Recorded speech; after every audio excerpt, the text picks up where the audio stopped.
silver medalist from last time. But here we hope to see something really special. Lauren Mitchell, the silver medalist on this apparatus from World Championships in 2009.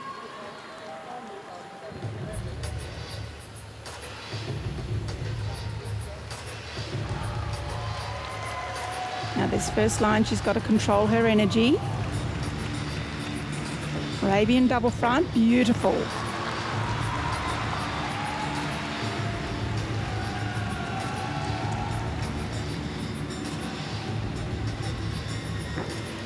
Pulling back out, also done well.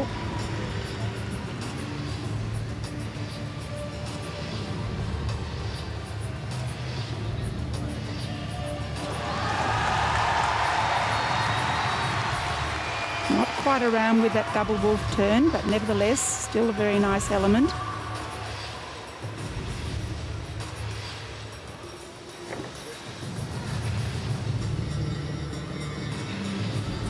This third line can be challenging for Lauren sometimes. 2.5, front layout. Oh, just about went short on it. Memories of Alana Slater in Manchester.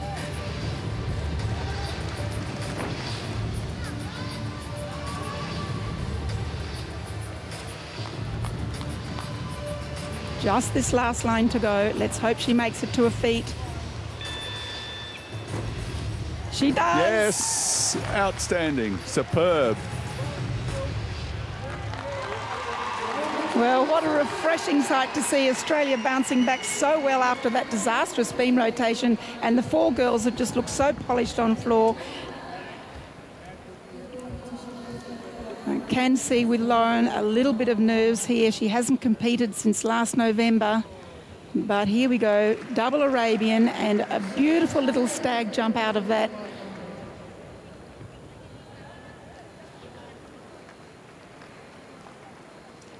Second line, full in, back out. Minimal landing deductions. This combination line, though, she just undercuts it a little bit and fortunately stays on her feet. And made it look like that's the way it was supposed to be. You can see Peggy Liddick in the background cheering her on. So she'll feel much better.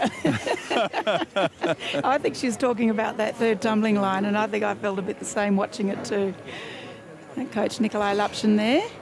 And of course, we have other coaches at home. Martine George, who's not been able to make the trip. We've got Michelle de Hayden and Jeb Silsbury, who are Georgia Wheeler's coaches. We've got Xiao Yi, who's the other coach of Georgia Benora, and John Hart, who's not on the floor today. And who have I missed out? We've got a couple more. Emily Little, as I've said. Yep, there's a strong group supporting the Australians, and they all come together for these major championships like the Commonwealth Games under the guidance of national coach Peggy Liddick. And I've forgotten Ashley's coaches, Misha Barabak and Tracy Penaluna, so apologies for that. But all the coaching team put together the effort here, and let's hope that this pulling through on floor is a sign of better things to come in the next two apparatus. Three great scores thus far. Georgia Benora 3.20, Emily Little 3.05, and Ashley Brennan 13.50, the top scorer on floor at this point as we await a score for Lauren Mitchell. I'm not quite sure with Emily Little. I noticed something at the end of her floor routine. I'm not quite sure if she had a little stumble after the last tumbling line, but we'll find out soon because her E score was only 7.85, which normally would be a bit higher, and a 14.